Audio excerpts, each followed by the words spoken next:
Monsieur le Président de la Commission de l'Union africaine, nous continuons maintenant sur un autre aspect, l'aspect conflit, que nous allons développer un peu plus.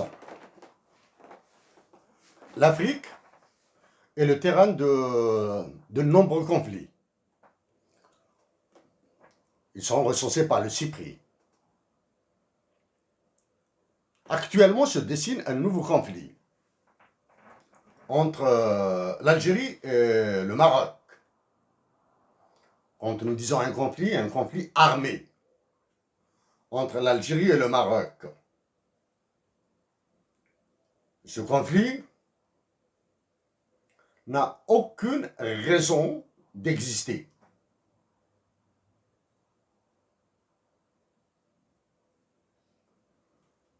Nous le répétons, ce conflit n'a aucune raison objective pour exister. Avant ce conflit, il y a le conflit qui lie le Maroc au Sahara occidental.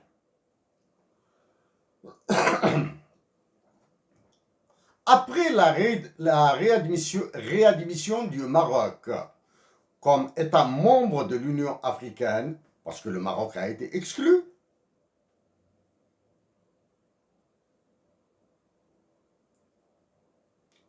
le conflit avec le Sahara occidental aurait dû trouver une solution finale.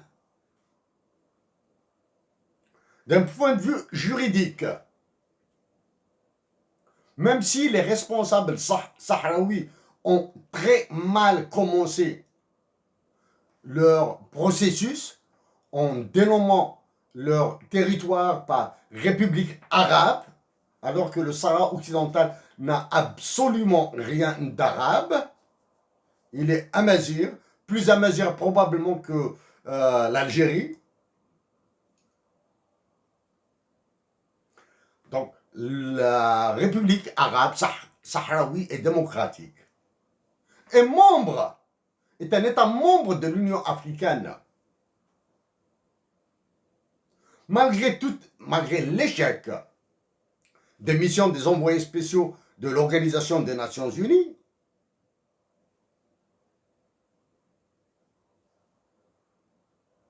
il est nécessaire d'aller vers la solution de ce conflit. Et l'Union africaine doit faire jouer sa charte dans la mesure où elle est dans la forme, une copie conforme de la Charte des Nations Unies. Pour lui trouver une solution, un congrès extraordinaire de l'Union africaine doit être convoqué. Et une reconvocation de ce congrès, d'un autre congrès extraordinaire, s'impose aussi longtemps que la solution n'est pas trouvée.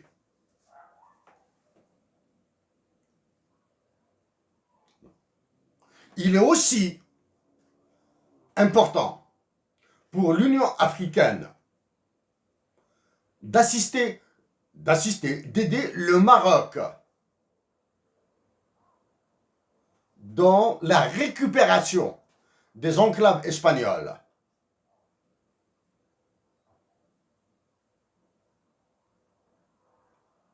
Monsieur le Président, des manœuvres militaires avec les Français sont organisées par le Maroc. En Algérie,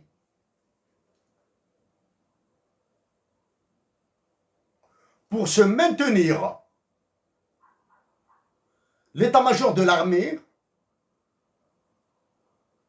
utilise la menace d'un conflit et menace même de déclencher un conflit armé avec le Maroc. Et nous le répétons, ce conflit n'a aucune raison objective pour exister.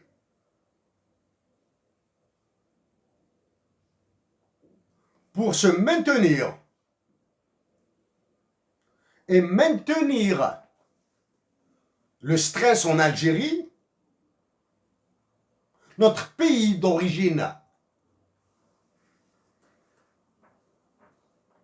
cherche le conflit. Alors que le conflit de l'Algérie est avec la France. Il est avec les institutions internationales.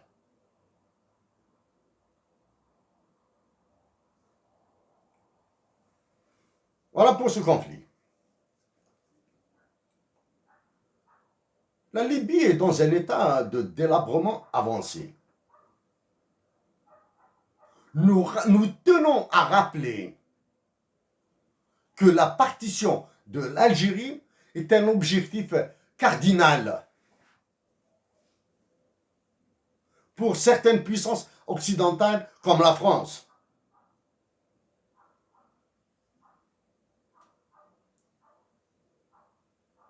Les Algériens et les Algériennes sont invités à ajouter leur voix à la nôtre pour demander à l'état-major algérien, de l'armée algérienne, de cesser de faire de l'agitation.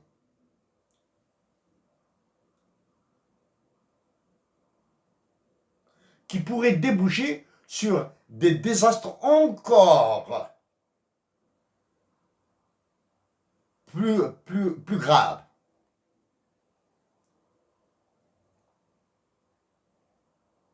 En Algérie, une élection présidentielle est dans l'air du temps. Le profil du prochain candidat commence à être défini, à être imposé.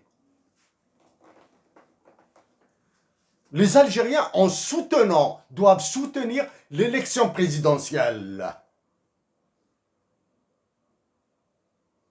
Mais décider en leur âme et conscience, décider dans l'intérêt de la patrie pour quel candidat voter, en leur suggérant d'éviter tout candidat sponsorisé par l'armée. Le prochain président de la République algérienne doit être libre de toute contrainte, de toute pression militaire. Et les généraux de l'état-major actuel doivent retrouver ce courage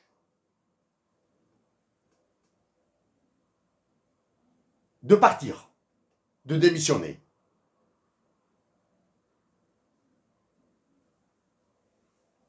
Voilà pour le conflit armé.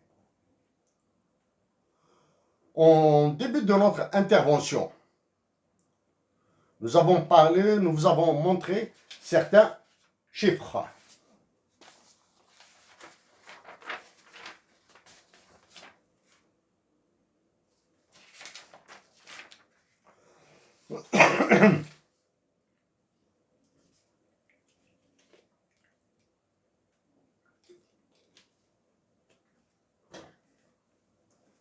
L'Union africaine a fait de la zone de libre-échange continentale africaine, the African Continental Free Trade Area, un cheval de bataille, un objectif, alors que c'est un canasson. Nous avons travaillé sur certains pays africains et nous vous avons envoyé une étude dans ce sens. La zone de libre-échange continentale africaine est une fumisterie, elle sera un concert pour les nations africaines qui continuent à souffrir du massacre français par le franc CFA. Notre bataille commune avec le président de la France, le roi de France et ses colonies africaines, est dure.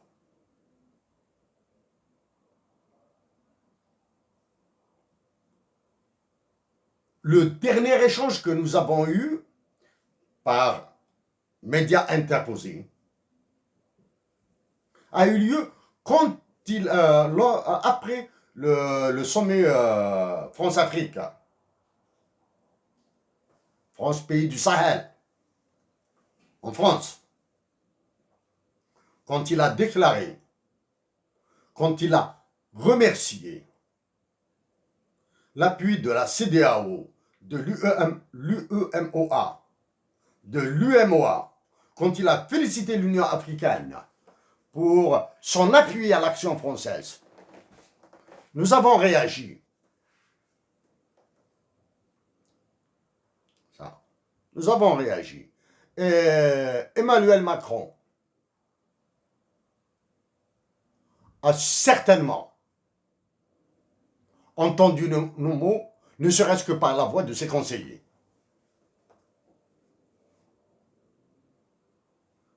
À travers, dont maintenant nous allons détailler un autre cas réel. Nous aimons travailler à l'anglo-saxonne, à la manière anglo-saxonne, et aller vers, ensuite, des niveaux supérieurs. Récemment,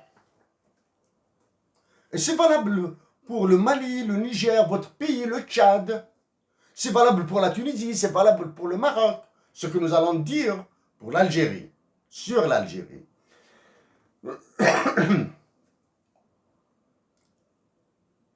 à une politique monétaire,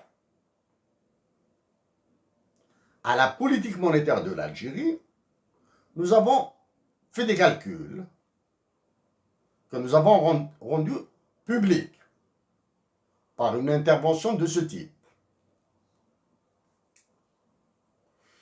La réaction de l'armée via l'Algérie Presse Service a été extrêmement violente. Alors qu'il a éludé, oublié, évité de réagir à un point particulier de notre intervention. Il s'agit de discussions, dialogues et négociations avec Israël. Et c'est la preuve que par la pression des Occidentaux, cette fois-ci en tête les États-Unis d'Amérique, sont en train de manœuvrer pour apporter une solution à l'entêtement de l'Algérie. Nous soutenons les discussions et négociations, dialogues et négociations avec Israël. Nous l'avons dit. Donc, l'état-major de l'armée a esquivé ce point. Par contre, le gouverneur de la Banque d'Algérie a été relevé de ses fonctions. Malheureusement, pour votre pays de naissance, le Tchad, pays dans lequel vous avez été Premier ministre, le Mali, le Niger, le Burkina Faso, la Côte d'Ivoire, le Sénégal, sans banque centrale. Ils n'ont pas de gouverneur et ils n'ont pas de politique monétaire, ni budgétaire, encore moins. La France nourrit les nations des pays dominés par le fiducide du franc CFA comme des petits oiseaux, à la goutte, à des gouttes amères. Revenons sur le cas de l'Algérie. En effleurant à peine la politique du taux de change, nous n'avons fait qu'effleurer la politique du taux de change. Nous avons montré certains désastres. Mais au-delà des calculs financiers, de l'impact économique, avec les chiffres que nous vous avons montrés,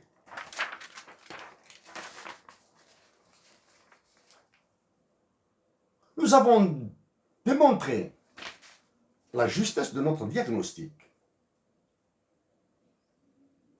Mais cette démonstration révèle aussi que la soumission de l'Algérie au FMI et au Banque mondiale répond à d'autres objectifs.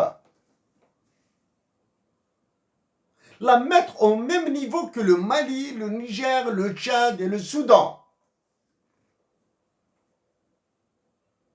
Nous vous signalons, et vous n'êtes pas sans savoir, qu'au Soudan, le Soudan, pas le Soudan du Sud,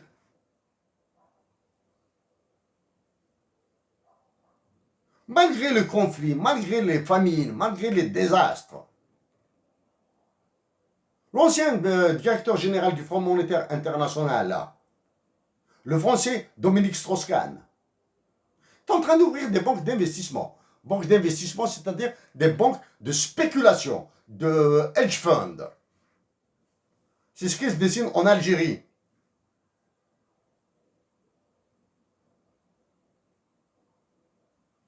Voilà. Ça, c'est le côté politique monétaire. L'erreur monumentale de l'état-major de l'armée algérienne dans la chasse de ce gouverneur s'ajoute au pamphlet contre la Banque mondiale. À peine oublié que l'état-major refait encore une autre bévue monumentale. Cette bévue monumentale se paye les perconoptères, les vautours des marchés financiers adorent ce genre de situation. Ils adorent ce genre d'action. La future dette internationale de l'Algérie qui devient de plus en plus obligatoire se verra augmenter de 3% dans ses taux d'intérêt. Parce que la gouvernance est très mauvaise, dans le jargon occidental. Rien que pour cette deuxième bévue, les taux d'intérêt sur la dette algérienne monteront de 3%. 3% d'un prêt de 5 milliards de dollars remboursable sur 5 ans.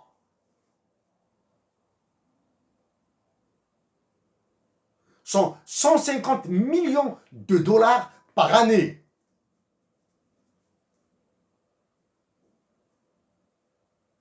À cause de ça, à cause d'une réaction complètement inopportune, insensée, voilà, disons le mot, insensée. Si les autorités algériennes croient que les Algériens oublient, que les Algériens sont heureux de ce qu'ils font, le FMI, la Banque mondiale, l'OCDE, le Club de Paris, le Club de Londres gardent en mémoire ce genre de décision. Parce qu'elles leur génèrent des profits. Voilà. Monsieur le Président de la Commission, l'Afrique tout entière, avec une nuance pour l'Afrique du Sud et la Tunisie, excepté ces deux pays, l'Afrique du Sud et la Tunisie, tous les autres pays africains sont des cimetières pour tous les équipements industriels déclassés d'Europe. Nous avons attiré l'attention des autorités algériennes sur la transformation de l'Algérie en dépotoir, nuisible aux humains et à la nature.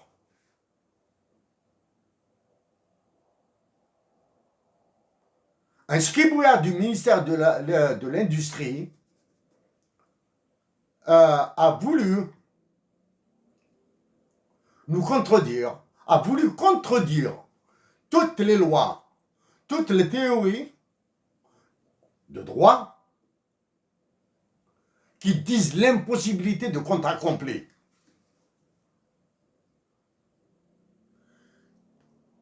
Maîtriser la loi, maîtriser la théorie est un exercice trop difficile pour eux.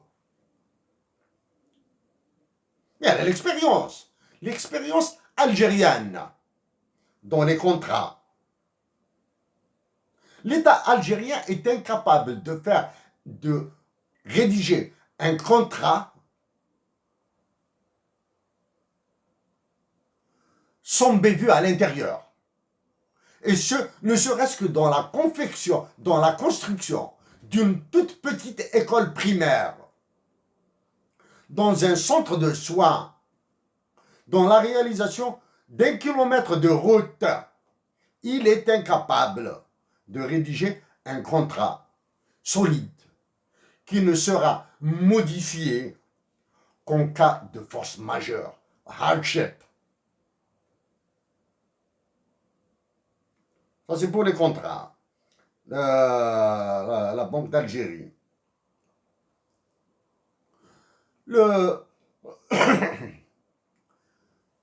La décision qui a concerné la Banque d'Algérie est néfaste. Parce qu'elle n'est pas motivée par une révolution dans les taux d'intérêt, tant à l'épargne qu'à l'investissement, n'est pas révolutionnée par la valeur du dinar, elle n'est pas révolutionnée par le contrôle de l'origine des fonds.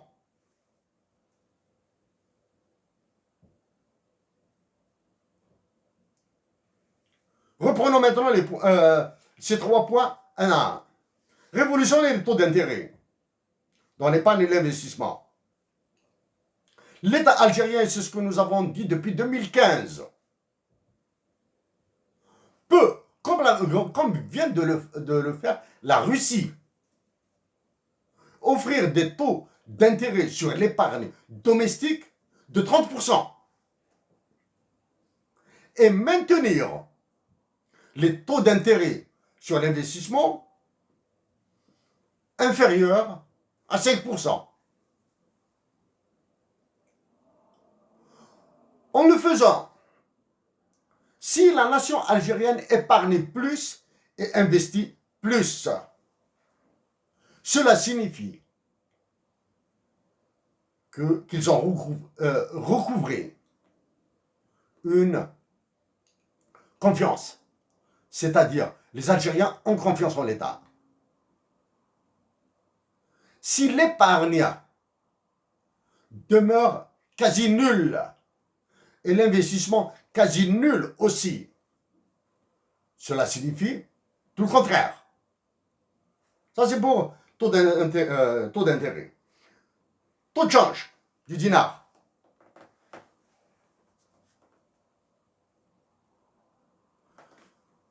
C'est depuis 2016-2017 que nous avions signalé, dit, déduit, démontré que la valeur du dinar doit rejoindre celle du franc CFA.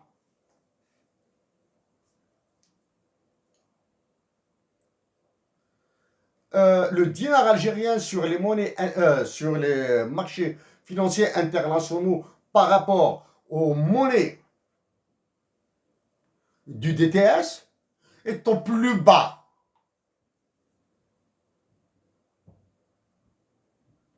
Par rapport aux monnaies qui constituent le panier de la valeur du DTS, du droit de tirage spéciaux.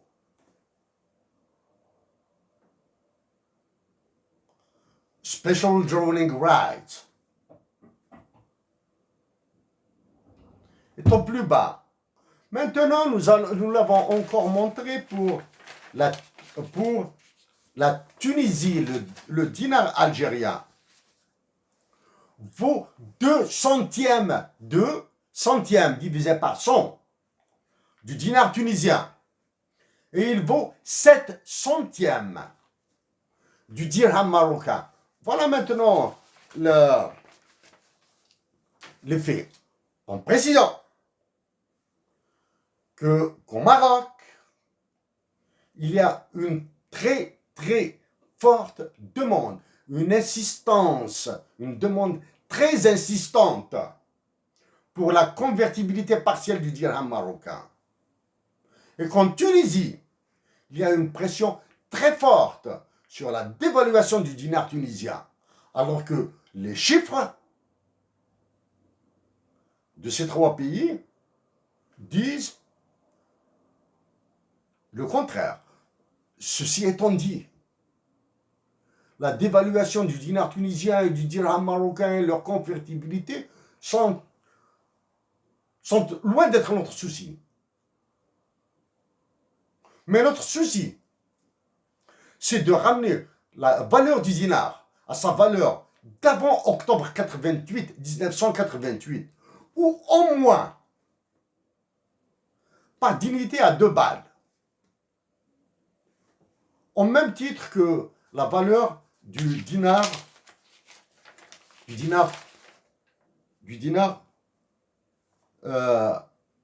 marocain. Dignité, pas dignité patriotique. Cette décision sera porteuse de risques. C'est pour cette raison que la nation algérienne doit être associée à la décision, quitte à utiliser une voie passer par voie référendaire. Voilà maintenant pour taux de change, taux d'intérêt et taux de change. Et nous avons parlé des taux d'intérêt sur les marchés financiers internationaux. La révolution. Donc, révolutionner toute la politique monétaire. En pire, l'État algérien continue à jeter de l'argent par les fenêtres dans des projets de mégalomanes. Mégalomaniaques. Sont des projets mégalomaniaques. L'État algérien, nous pesons nos mots, est incapable de prendre des décisions sur des projets aussi mégalomaniaques. Il est clair que ce sont des ordres qu'il exécute à la lettre. Exemple de projet mégalomaniaque. La création de dessertes aériennes d'Alger, de l'Algérie, vers le continent africain. Dans ce qui est appelé le Hub and Spoke System, que nous avons anticipé en 2015. L'Algérie se prenant pour les États-Unis d'Amérique où ce système a montré ses limites, va prendre sur elle tous les risques des compagnies européennes, compagnies françaises en particulier, compagnies probablement allemandes aussi, dans leurs services, dans leur activité en Afrique. L'autre projet mégalomaniaque, des dessertes maritimes vers les pays, toujours, l'intérieur de l'Afrique. Alors que l'Algérie et les Algériens, résidant en particulier en France, sont incapables, souffrent pour trouver une place dans les avions à destination d'Alger. Qu'il s'agisse des avions d'Air Algérie, de la compagnie nationale, ou qu'il s'agisse des avions des autres compagnies internationales, étrangères, comme Air France, comme la Lufthansa, comme Iberia, comme British Airways, vers l'Algérie. Pourquoi? Parce que le système de réservation sur les avions de la compagnie nationale Air Algérie est contrôlé par la France, par le système Archimède. Tout ce que nous venons de dire là pour l'Algérie est valable pour le Maroc, il est valable pour la Tunisie, il est valable pour l'Éthiopie. siège de votre organisation. Même l'Éthiopie, on a fait l'expérience du Hub and Spoke System. En conclusion, monsieur le président de la commission, nous vous demandons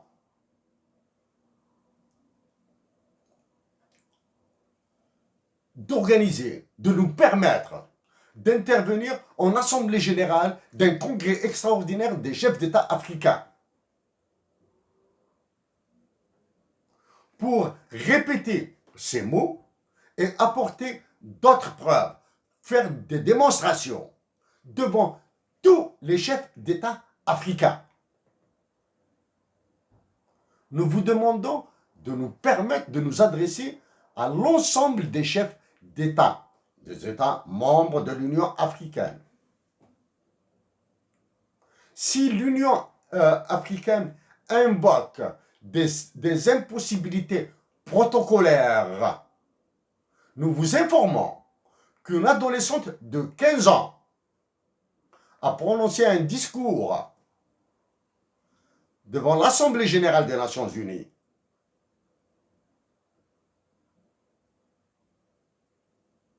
Une adolescente de 15 ans et d'autres jeunes filles, comme la fameuse Malala, se sont aussi adressées à l'Assemblée générale des Nations unies. Monsieur le Président, en agissant ainsi en faveur de notre patrie, l'Algérie, nous avons aussi agi en faveur de l'Afrique. Nous vous prions de croire en nos salutations les plus chaleureuses, les plus respectueuses et les plus patriotiques, africainement patriotiques. Merci, Monsieur le Président de la Commission de l'Union africaine.